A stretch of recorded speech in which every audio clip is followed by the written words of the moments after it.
Hola, jefas, and welcome to this episode of The Everyday Jefa. I am your host, Bessie Martinez, and I'm so excited that you are joining us, whether you're watching on our YouTube channel. And if you're not watching us and you're only listening, then you need to go over and slide yourself into YouTube to our YouTube channel, The Everyday Jefa, and watch our interviews. They're amazing human beings, so I'm pretty sure you want to see the face that goes along with the voice. But I'm really grateful that you all are here listening, whichever platform you choose to listen to your podcast, and find hopefully inspiration in these stories of the women that I get to interview. And most of the time, which is so amazing, I interview them and I'm learning just as much as you all are. They are just women, Latina women out there doing the thing. The Everyday Jefa is exactly that. It is a brand, a lifestyle brand, as well as the podcast, where we just continue sharing everyday Latina women out there making Jefa moves. It can be really anything from a corporate baddie to an entrepreneur to a stay-at-home mom. All of our stories matter. And so that's why I felt like we needed to continue telling these stories, especially now more than ever.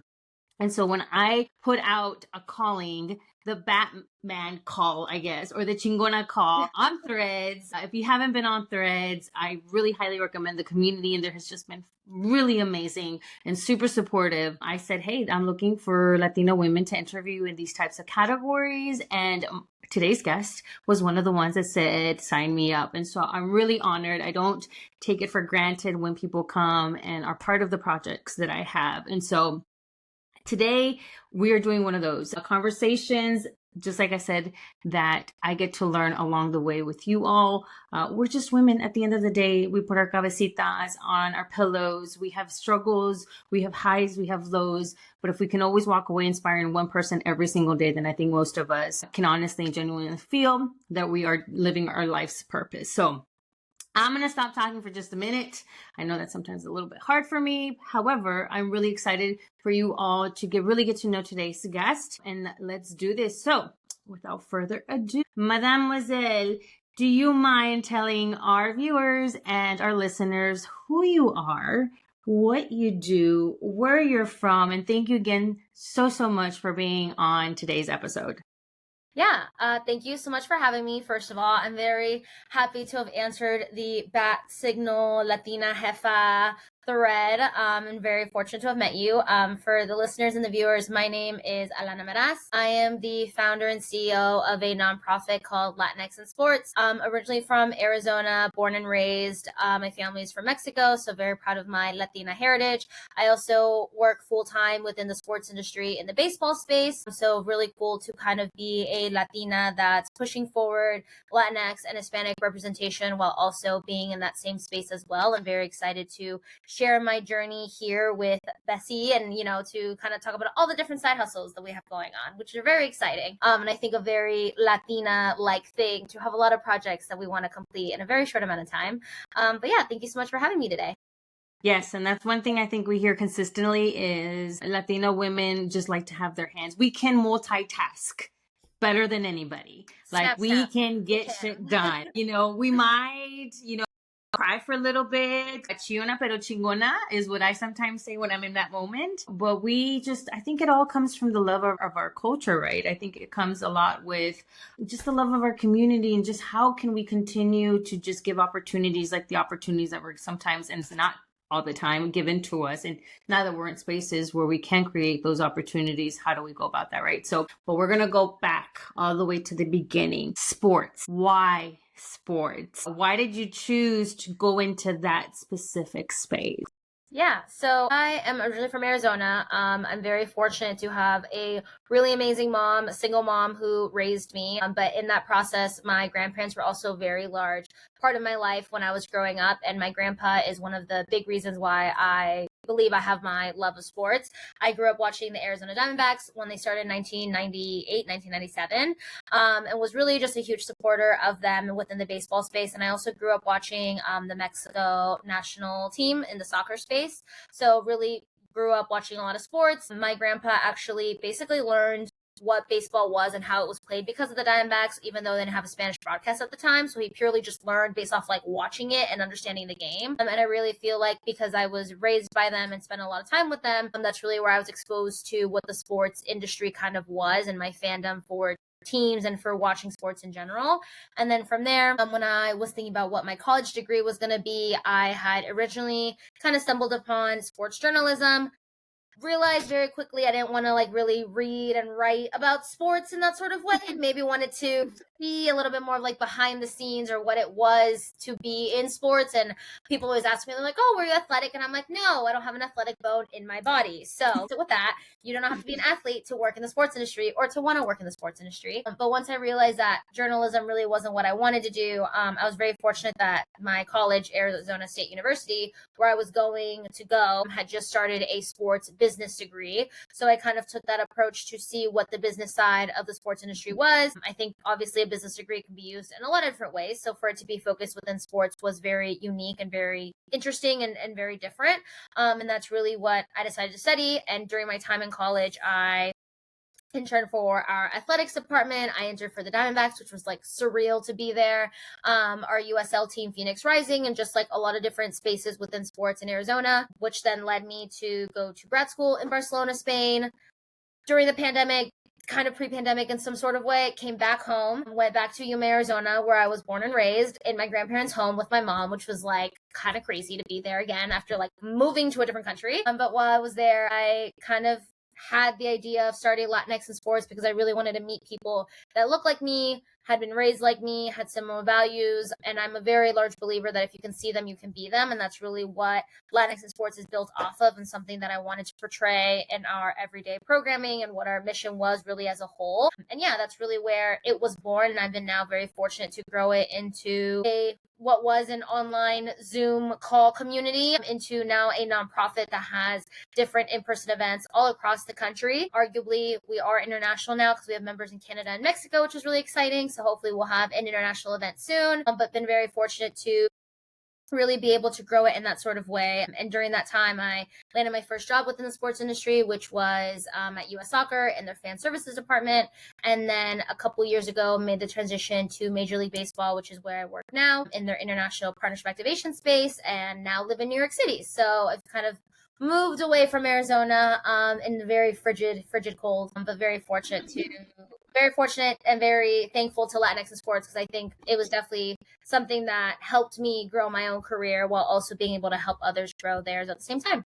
Yeah, and I'll be honest with you, being able to find something that you're passionate about and being able to not just build a career in it, but also be able to build a nonprofit as well, which is in its own self a business. It's great. It's not something that you hear too much of. Most people will be like, they're entrepreneurs and then they start maybe a nonprofit that is completely different of what they probably were in business for or were in corporate for. So the fact that you combined the one world that you are so passionate about, that you love about, being sports, and being able to create two things that no matter what it is they're always going to be aligned with you is very unique and very courageous of you, because you stuck to your guns. More times than other, a lot of us will end up finding ways that to create things that are easier.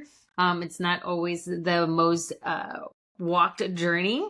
Especially starting a nonprofit, coming from myself as well, running a nonprofit. We were just talking about this before we started the interview, but I love that. I love, being able to hear how you're really tying everything and it always is staying true to you, because I think that's like the number one thing that we have to always continue to remember is stay true to who you are, regardless of circumstances, and the opportunities are almost always endless. How are you liking New York? Because I lived in DC for 12 years. And now that I'm Texas based, not that I was not already Texas based, I grew up in Texas, but there's a shift. There's just a mindset when it comes to the cold. She is built different. So I lived in Chicago between Arizona and New York. So I will say that was like a really good like little baby step, because I think it was like the best of both worlds. Like I had left Arizona, I got to Chicago. Everyone always says how Chicago is a cleaner version of New York, and I agree to that. And I feel like it was just city enough to train me how to like use the bus, use the train, like how to walk around like a very commuter city, to then like make the jump to New York. And I think it's really funny, and I was asking a few people this a couple weeks ago when I went to like a networking event, but a lot of people, I think it's either like your whole life's dream was to live in New York, or you just ended up in New York on accident. I am definitely one of those people that ended up in New York on accident. By no means was I ever like, oh my gosh, I want to move to the big city, I want to live here. Like, I'm very fortunate for it, I'm very grateful. but I definitely was like, I moved for the job versus like I moved because my intention was to get to New York City. But I do like it a lot. It's definitely an adjustment. I live in Queens, which is really nice because like I'm kind of separated from what is Manhattan and like the skyscrapers and things like that. So I really love my neighborhood that I'm in because it is very local and I feel very like familiar with who's around and like the businesses and the coffee shops and restaurants and all things like that. But yeah, she's cold. She's definitely. I have a very nice green puffer coat, and I always tell people I look like the Green Michelin Man, because I like look like with like little llantitas, with like the quilted greenness walking down the street. Very lucky to live here. I literally just hit 2 years of living in New York, which is kind of crazy. But yeah, I do enjoy it a lot. She's built different. But I will say that I went back to Arizona this last July and it was like 110. And I was like, you know what? I don't think my body can do this anymore. I think she's been gone too long because I was not happy. I went home for good reasons because my mom was getting engaged, but I was also like, it was really had to be in July, guys. This was really like the time that we had to get engaged, but it's okay. And I can kind of hear the Northeastern starting to kick into the way you're talking, your accent. You're starting to pick up the New York accent over there. Here and there. I know. I'm like, oh my goodness, it's cold. She's cold outside. Yeah, it's a good time. No complaints for sure. So you mentioned earlier that one, it's not the easiest thing to have built something, especially during the pandemic, because everything was so uncertain. Everything, we were all rolling in the unfortunate space of we don't know what's going to happen tomorrow. We don't even know what's going to happen within the next hour because everybody was in the same boat. What is it that helped you find the motivation to continue moving forward, knowing that one, you were probably brand new at building this. Two, that all you were really writing on is feel like this is my calling. This is what I'm passionate about. And we'll just see, kind of what happens. Because I think a lot of the times people, we have these conversations a lot with, especially entrepreneurs or solopreneurs, small business owners, is that there is no blueprint when it comes to building anything, especially during the pandemics, but you've heard so many great stories come out of the pandemic because that's probably where the best creativeness or the best parts of yourself came out. So what helped you kind of plateau into saying, we're going to go all in? Yeah, I think it was having time at home. I think like I didn't have a job yet in sports and I knew I wanted to meet people and so I would say like having time at home and also having a desire to meet new people and to be social, because I think that was something that we were all struggling with the pandemic, was that we really couldn't go outside. And granted, like I was coming out of grad school, so it wasn't like I knew what a 9 to 5 was before to like what it is now. But I will say that I really just wanted to meet people and like continue growing and kind of continue like educating myself. And I'm a very social butterfly. I am also like an only child, so I think like that's just how I've always been built to be. Like I always tell people my friends are my chosen family and like the tias and the tios of my future kids, because that's it. Like that's who I am. And funny enough, my partner is also an only child, so like it's really like the friends we have are literally going to be the family of our children, because it is literally the two of us out of both sides of our family. But either way, I think that was really what made me feel like I needed to go all in, was because I wanted that connection and I wanted those people to meet and to really befriend. Like now, like there's people that I have been very fortunate to have met during the pandemic that because of moving to Chicago or moving to New York, like I've gotten to meet them in person, or I get to meet them in person still to this day, where it's like, oh my gosh, I've known you for 3-4 years. I know you by your Instagram handle, but like I've never met you in person until like we ended up in the same city for like whatever event. So I think that was really what pushed me to go full force. And also like, again, like it was like having the time. Like I definitely always say I started it because of a Twitter thread that I put together during Hispanic Heritage Month, where I was highlighting like one person every single day as like a passion project to like, get me through whatever the pandemic was going to be and however it was going to last. And I think like when I came out of it, I had met 35 incredible people that I wanted, and I felt so empowered and validated to be a Latina that wanted to work in sports, that I wanted like other people to feel that. And I think that was also part of the motivation, was like, and I think it's part of the motivation now to this day, is like it's bigger than myself. And I think, and I'm sure you can relate to this, like every so often you're like, okay, like I'm a little tired, like we're doing a lot. Like I always call Latinx like my 5 to 9 after my 9 to 5, because it's like, okay, it is a project from another project, right? But like at the end of the day, we are serving people that are bigger than ourselves, and I'm helping out people that are like me, that are still in college, that are trying to figure out what this looks like, that are still looking for representation or looking for that, person or mentor to look up to. And it's like, okay, like I didn't have this, how can I give that to you? And I think like that is still what motivates me to this day, is knowing that like there's a bigger purpose aside from what this started as, which was really like a networking community, to now like a job board, to highlighting people, to hopefully creating jobs within our nonprofit space ourselves, like, different things like that, and being able to provide different opportunities and continue ever evolving as our community and our demographic and database kind of evolves with us as well. And it's also, you're also working in your 9 to 5, you showing up authentically yourself for the love of the sport is also showing and indicating to others that what is possible. I think in the last 2 years, I've noticed that there has been an extreme push to women in sports, whether it's on the athlete side or it's on the back of house, as you would call it. You work in the industry type of thing. When you were getting into your 9 to 5 in sports industry, in baseball, what were the challenges? And 2, did you have like a mentor or somebody like that was like, hey girl, I got you. We're going to get through this together. Like, I know exactly what you're going through, or I've been there, done that. And here's how I'm going to help you by paying forward. Yeah. I mean, I think the challenges in any space is like applying to a job, right? Like your first job. And like what that looks like, or like what are your interview tips and tricks and things like that. So I think that's a challenge within itself, and like really taking a bet on yourself and knowing that you are like the imposter syndrome, right? Imposter syndrome is a challenge, right? Like, okay, I applied to this job, and there's some stat somewhere like how women, and I think it's like especially like women of color, are like more likely to apply to a job that they are not qualified for than like a man, right? So like that is like its own challenge, its own imposter syndrome. But I think for me was that I had never left Arizona, and I didn't know what leaving meant, but I knew that I had to bet on myself and leave in order to pursue my career and to really start it.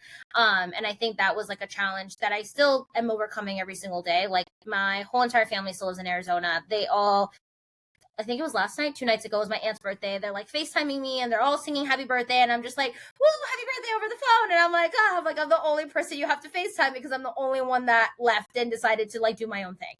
So I think like that was a challenge that I had overcome for myself, is just like leaving and knowing like you have to get to know a whole new place where you know nobody, right? Like I didn't know anybody in Chicago. I didn't know anybody here in New York.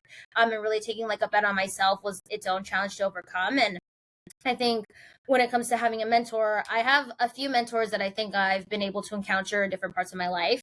But the one that really jump started it all for me, her name is Marcela Munoz. She is now a part of San Diego FC's operations team. But when I met her, she was working at LAFC, so the MLS LA football club. And she was there, part of like their stadium events operations. And I met her because LAFC had put together a panel series, also in the pandemic, about different Latinas and Latinos that worked in their space and like what they were doing. So Marcela was on this panel with like 2 other amazing Latinas, and I just like very much gravitated towards her and her profession, how she had gotten to where she was, what she was doing, because I wanted to work in the event space. And I just kind of sent her a cold email, was very fortunate she replied to me, and then from there like would get on a call with her every 3-4 months and talk to her about what I was doing, whether it was like Latinx in sports or like my first job. She was my reference because I had, again, never met her in person, but I was like, I trust this woman, and this woman is like guiding me in the way that I want to go. And since then she's gone to the Rose Bowl, and now she's in San Diego. But like that is a perfect example of like a mentor really turned into a friend. Like I feel like I know her on such a personal level,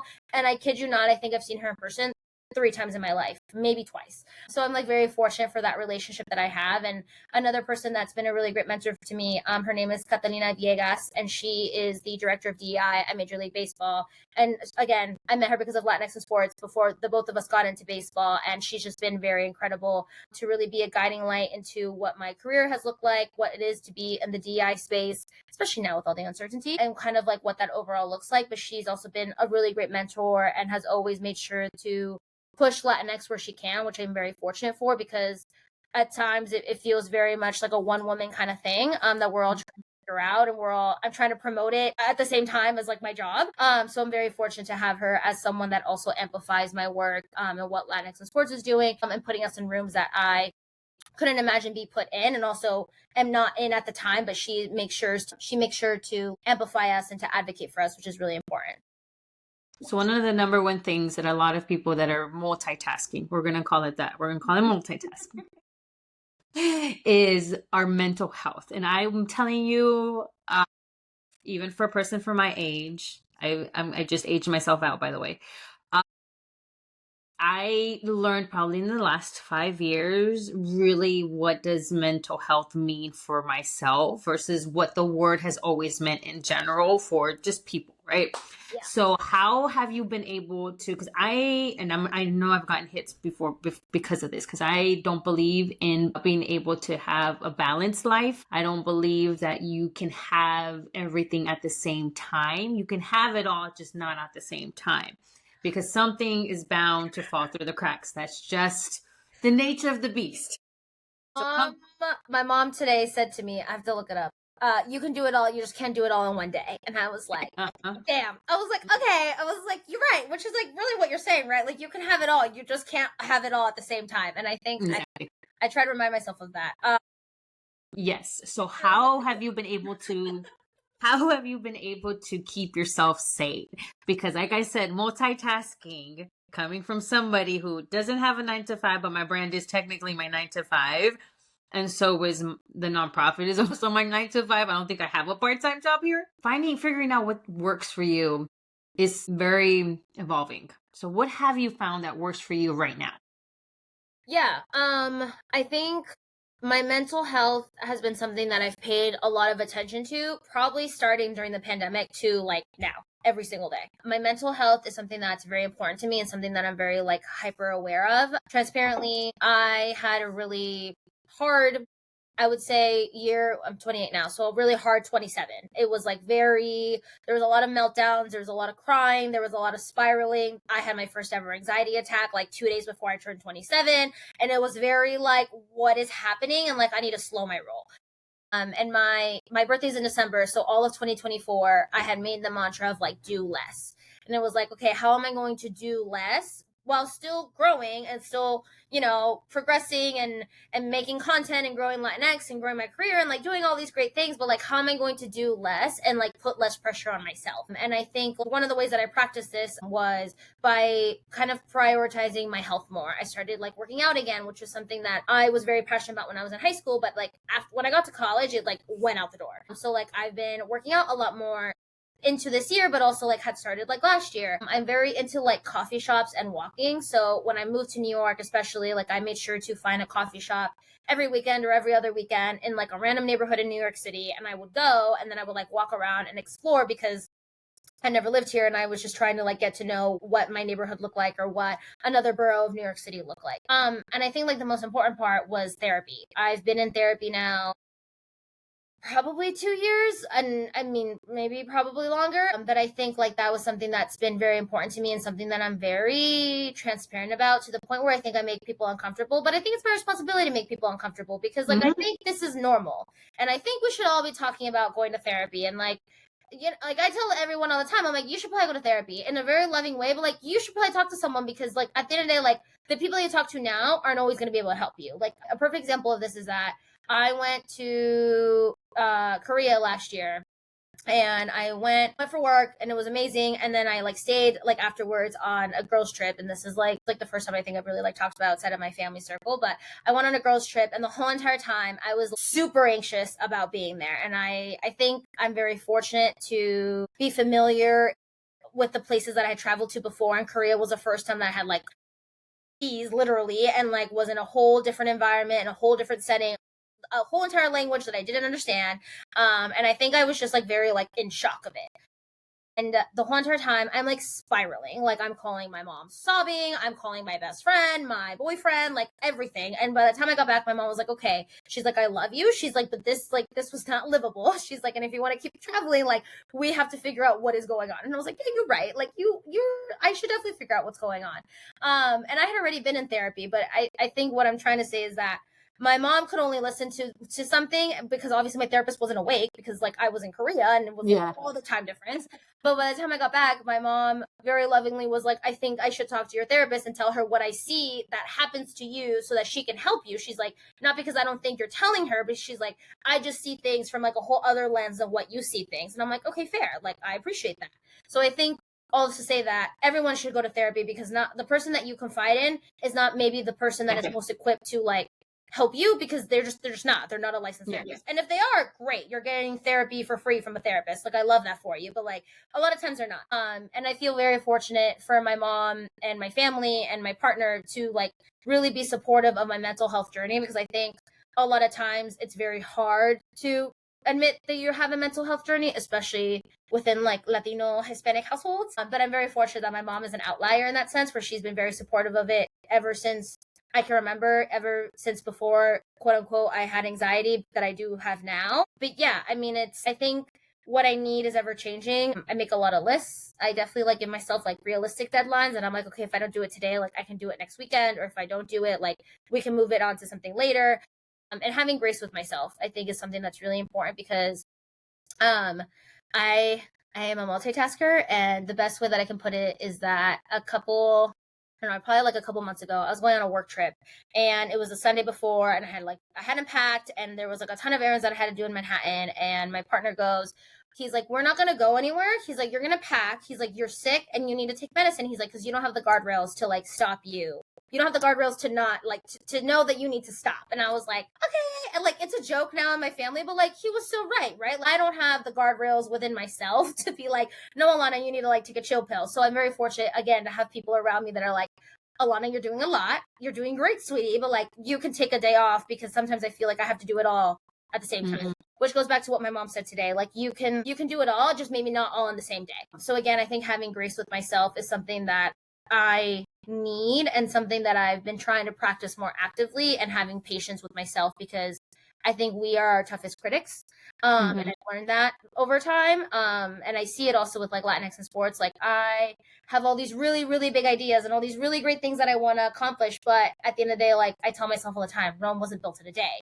And it wasn't built in a day. And that's okay because like we are growing and there's this TikTok that keeps coming up on my page that's like, if you don't think you've made any progress, like would you trade places with the person you were a year ago? And if the answer is no, then like you've made progress, you just haven't seen it because it's not this like exponential explosion of like whatever it is you're looking for, but like you've made progress, maybe just not in the pace or in like the way that you thought you had, right? So that again is something that I'm holding very close to me as I take on this new year. In the first couple months, I feel like I've been trying to get my feet wet and trying to do all the things within reason. But yeah, I think that's been the biggest thing that I've needed so far is like grace and people to hold me accountable of either getting things done or not getting anything done at all. It really just depends on the day. So do you think that if any of it has anything to do perhaps in the industry that you're in too? Because I know it's, like I worked in the hospitality industry, for like huge brands like Hilton and Marriott and stuff. And so I had set a bar to be able to live to that status quo of these big brands that I ultimately was like, yeah, I want to make sure it all gets done. And then I'm now recovering perfectionist. And I say, because there are days where it comes in and I'm like, I have to check myself. But it used to be really bad, and so when I get my anxiety attacks or when I would get them, it was because I realized the industry that I was in was very high demanding and very intense. It was very much a revolving door too. So some people didn't stay long enough to like keep their seats warm. And so a lot of that contributed to my personal mental health because I was trying to make sure that I was living up to a certain, I guess, expectation or narrative that I had created. Do you think any of that might be because of the industry that is very high energy? I'm presuming is very demanding to some certain extent. Of course, I love sports. I'm not on that side. I've never have been. I'd be interested to just be, CEO for a day, so to speak, but then I'd be like, I'm going back home after that. But I'm just presuming that, from the line of work that you're doing on both ends, could it possibly be some of it coming from that?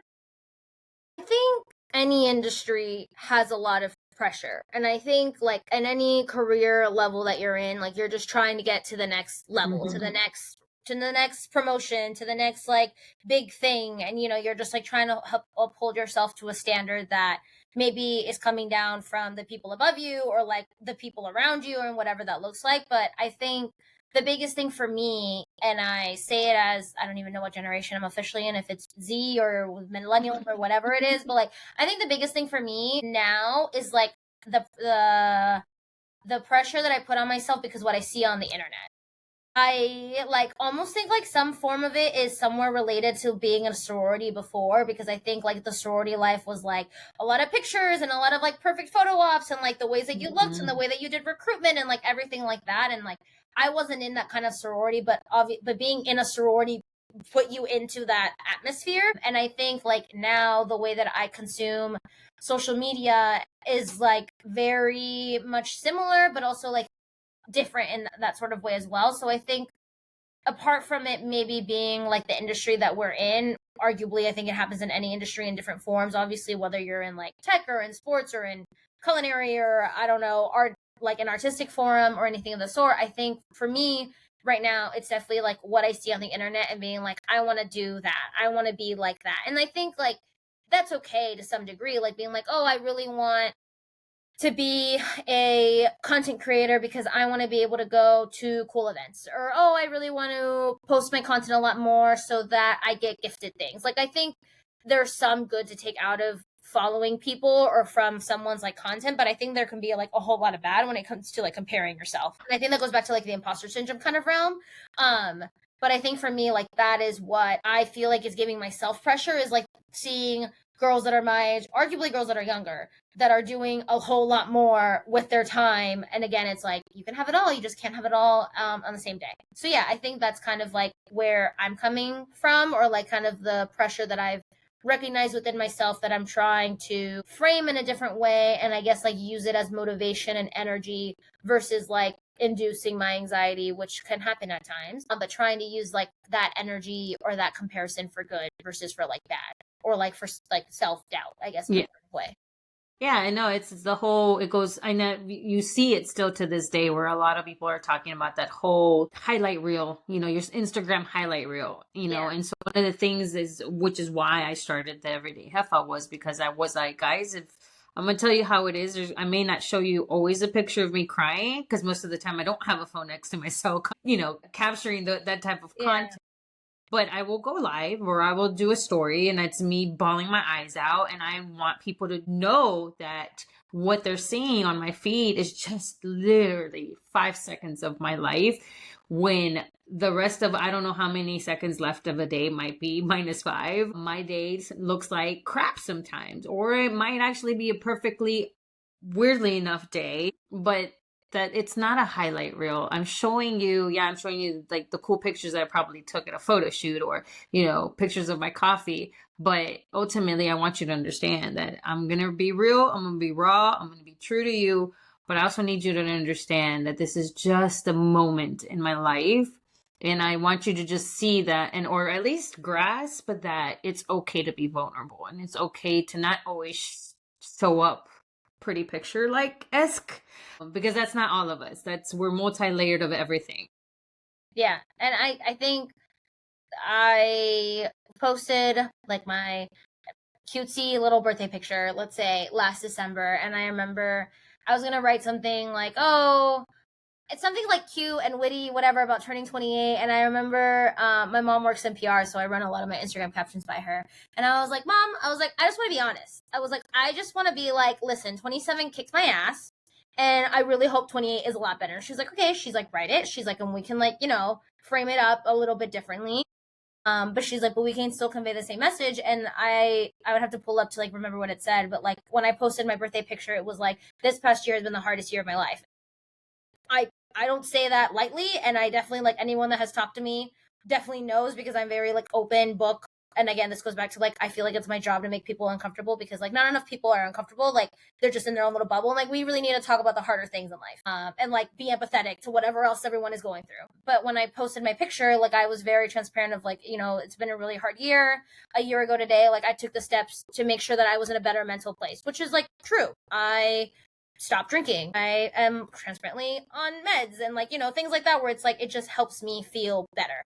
And it helps me be able to live a life that I don't feel anxious all the time, because like that's not a way to live either. And I don't think there's any stigma around it or any like anything bad about it. It's just like some people need a little bit more help than others, and that's all it really comes down to. But yeah, I think like things like that of being like honest and like vulnerable is really important as well. And I think in the line of work that you do too with Latinx, it's very important to be transparent and honest as to where we are and the journeys of everybody that is coming onto the platform and seeing the people that look like them, that sound like them, or that they aspire to be. What do you think has been since the beginning of when you started Latinx to now? Has been the one thing that you probably see reoccurring when it comes to, it could probably be story or topics that people are saying, you know what, this is why I came here, or I'm so glad that you created this thing because now X, Y, and Z. Yeah, I think one of the biggest things is that not every market is like an LA. Not every market is like Phoenix. Not every market is like full-fledged Latino. We're having Latino nights. We're having Hispanic heritage nights. We're doing this. We're doing that. Like, it's great, right? Like, very fortunate to have been like raised in that city. Like, I'm very fortunate to have been raised in Phoenix, to be in a place where like it's okay to be loud and proud to be Latina and be Mexican and like all the things like that. But I think not everyone has been as fortunate to experience that wherever they were raised, wherever they were born, maybe wherever they work now.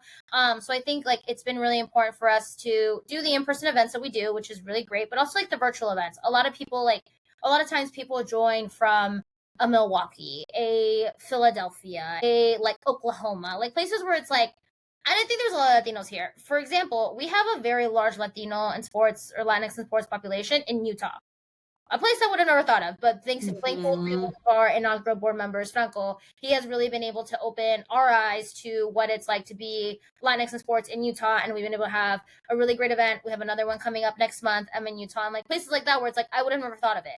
But not everyone is like that, or not everyone is fortunate like that. So I think there's a lot of people that are looking for community and for that sense of like, I belong to something that's bigger or arguably smaller than me, and where can I find that? So I think that's been a really important topic for us to be that kind of like safe space and community for our Latinx and sports community, whether you're in college and you want to learn about working in sports, or you're already in sports and you're just looking for other people to connect with, to maybe share best business practices, or to just like connect with, or hey, I'm going to a conference, are you going? Like, I'd love to see you there because we have this one thing in common, which is Latinx and sports.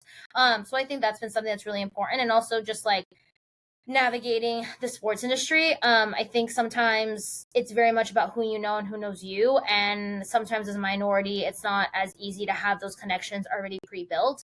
I keep telling people that I want to be their Thea in sports, which is a other project that's hopefully coming soon, but that's something that I have really been trying to kind of keep top of mind, that I want to be able to be that person that knows that they know within the sports industry, that can be maybe not a subject matter expert on everything, but can at least like point them in the right direction of other people or other resources, because sometimes it's really hard to find, especially as a Latinx sports professional or one that's up and coming. So I think those two topics are kind of the biggest things, is like, hey, like, where do I start? Or hey, what tips do you have when it comes to applying? Or what tips do you have like for my resume, or different things like that? As well as, hey, I didn't know that a community like this existed. And I'm so happy to like have found you, because at the end of the day, we thrive on LinkedIn and Instagram and in person. Like, that's like the big three things. Like, everyone always asks like, hey, how can I help you? And I'm like, all you can do is just talk about us and amplify us, because aside from that, like, I don't know how else we're growing. Like, we don't have any dollars behind our social media. We don't have any dollars in marketing. Like, we are just a full-fledged startup nonprofit that's like trying to figure it out every single day. So I think those are the two like really big things, and really big common, I guess, stories and feedback that we've gotten over the years about what we're doing and how great it is that we exist, which is obviously very, very fortunate to have that, and to be able to create a space for other people that are like me. So what are you guys currently working on to build out for 2025? It's a great question. I'm like anxiety. No kidding. I'm currently building out a National Girls and Women in Sports Day event in Utah in March, which is very exciting. Also, we like have accidentally, purposefully had a like annual Hispanic Heritage Month event in New York City for the last 3 years. So I'm really hoping that we make it for year 4. So that's probably like something I'm going to start planning here soon. And then the other one is, I was talking about Marcella, really trying to get out to San Diego in the summertime, somewhere around the MLS international play break, to be able to do an event out there, because we've only really done events in LA so far. So California obviously is very vast. So trying to service the San Diego market, which has the Padres, the San Diego Wave, San Diego FC, as well as other like organizations. So that's kind of our big three for this year. And I would say the fourth thing is that I soft launched a like 12 lessons of working in sports virtual programming to keep myself accountable, and also to keep us on a consistent like presence within virtual events and within Zoom. So we did our first ever one with a gentleman named Felipe from MLS, that's in brand partnerships, and trying to get one off the ground now for February, with trying to either do someone in HR that can kind of help with resume tips as we start seeing a lot of like internship season when it comes to summer and fall, or someone that has successfully transitioned from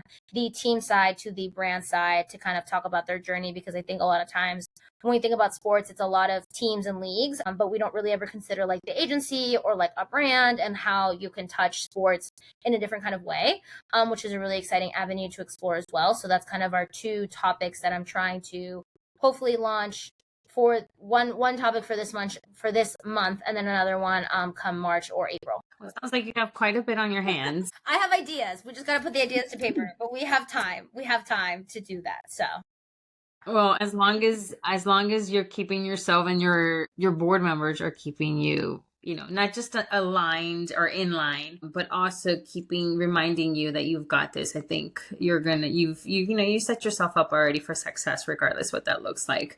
But you, on a personal level, what do you hope to achieve by, let's say, the end of the year? That's a great question.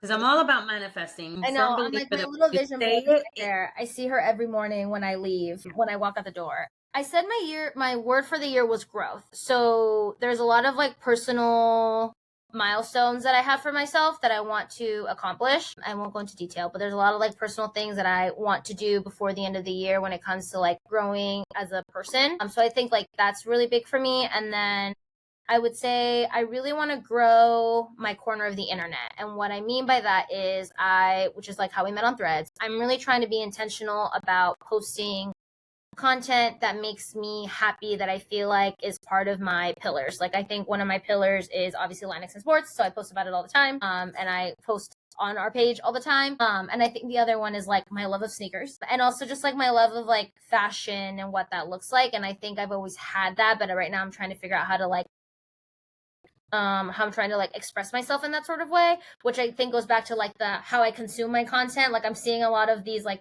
influencers, and I'm like wearing this and we're doing that, and like it's very easy to get caught up in that. But I think like the biggest thing for me is to post like the ways that I dress myself, and like maybe new things, but also things that I already own, and kind of express my style, because I think my style has really evolved since living in Chicago and New York City, definitely since living in New York City. So trying to figure out a way to like promote that side of me to I don't know who, but like, yeah, I guess I'm trying to figure that one out. How to grow my corner of the internet as like Alana, not just as like Alana that works in sports, or Alana that founded Latinx in sports, but just like Alana as a person. Because I think that's also like part of who I am. And I think sometimes I've tried very hard recently to separate myself from my career, in the sense of like I am me before I am me at my job or me at Latinx. So trying to like kind of figure out how to express like me as someone who loves jewelry, or loves doing her nails, or loves sneakers, or like, different things like that. So trying to figure out how to like express myself in that sort of way, and not always like feel like I have to attribute my value to like what I'm doing, which I think is very hard. So that's yeah, it's one of those, you see what I do, but do you really know who I am? That was my goal last year. I was like, you all see what I've been doing the last 5 years, but do you know who I am at the core? Like if somebody were to tell you who's Bessie without using anything of what I do work-wise in the same sentence, could you actually say something about me? And people would be like, actually, I can't. And I'm like, because you've never sat down and given me the opportunity to share with you who I am. And so when I share things with people, like, hey, did you know that I used to do this? Did you know that I like to do whatever? Did you know that I'm actually working on this? They're like, Bessie, you're just doing a lot of things, aren't you? And I'm like, that's who I am, not just what I do. So that then helped me in that aspect of the growth. So my 2 words for this year are alignment and peace. I like that. Because for me, December kicked my ass. And I realized I had shifted somehow. At some point, I gave my power away and I realized, how do I get my power back? And if I go back into alignment into who I am as Bessie, then it's going to bring me peace. And that comes everything from, and the minute I did that, and then I started posting on threads a lot more. Things started, people that were saying, yes, I want to be part of the podcast. Yes, I want to join your event or whatever the case I had going on. There were people that were aligned with me and I didn't have to like struggle. Yeah. And then, and opportunities for the foundation were coming up, opportunities for things that I wanted to do.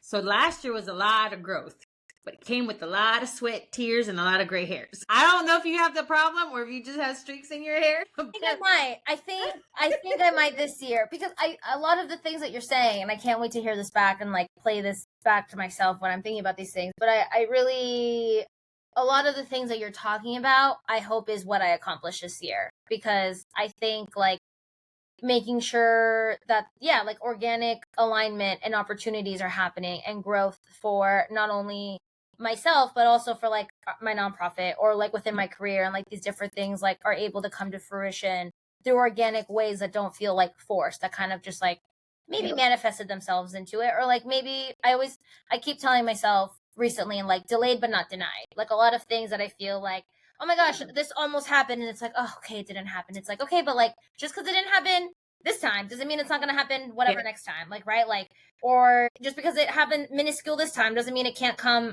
in a greater way like next time, right? So I think there's a lot of mantras I have on my wallpaper on my phone, but I think like that's a really big one, is that just because something hasn't happened doesn't mean it's not going to happen. It might just happen later, and that's okay. Because, or maybe it was a blessing in disguise.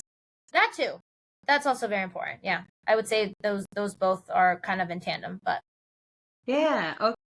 So at the end of the show, I like to ask these random ass questions. It's kind of like a this or that type of thing. Cafecito.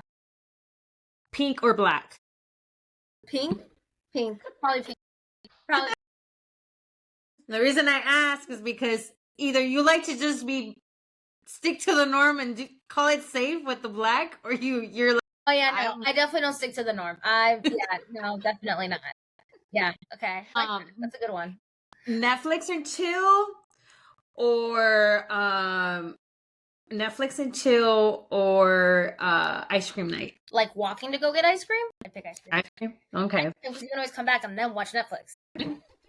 True that.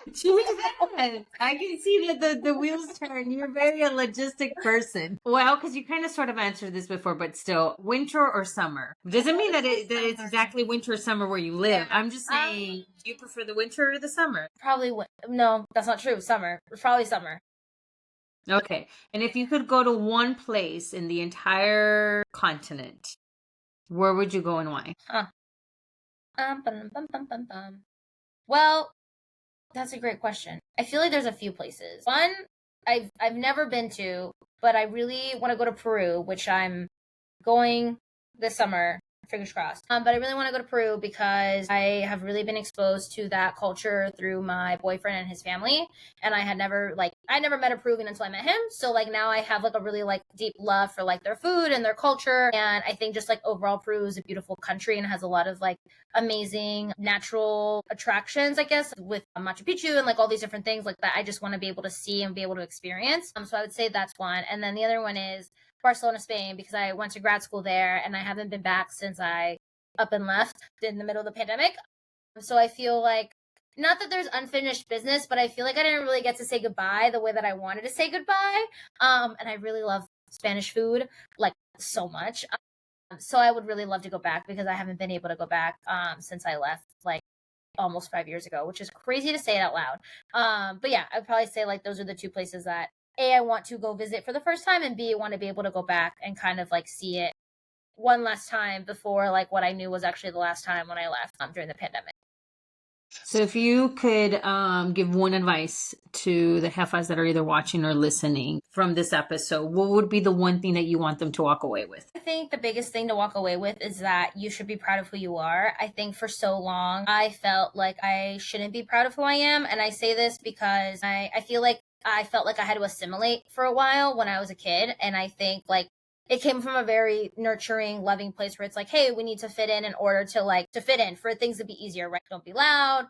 Don't, speak in Spanish all the time. Like these are the things that we need to do. And I think probably like because of Latinx in sports, or maybe like after it, or maybe before it, like I became very proud of who I am, and I use it as like now a part of like my identity, and I'm very unapologetically myself. And I think that is like a superpower to have, because you shouldn't be ashamed of who you are, where you came from, the way that you talk, the way that you dress, just because like it's not what someone is used to. And this goes back to like I guess maybe a mantra unbeknownst to me of like making people uncomfortable. But I think like the most important thing is like to be true to who you are, and to know that it's like, it's okay to be different. It's okay to not be like the way that everybody else is. It's okay to dress differently. It's okay to wear a name chain and a name bracelet and like really loud rings. And like, that's okay. Like that's just part of who you are, and you should be proud of who you are.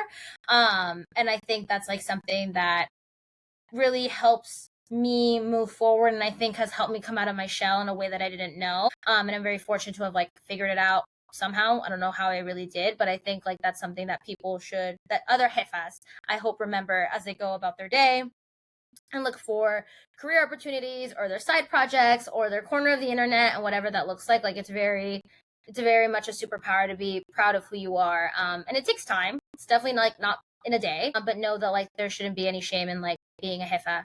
You should be proud of that. I wear jefa things all the time, and I buy everything that says jefa this and jefa that. And I mean, it's just like, because that's who you are. That's who I am.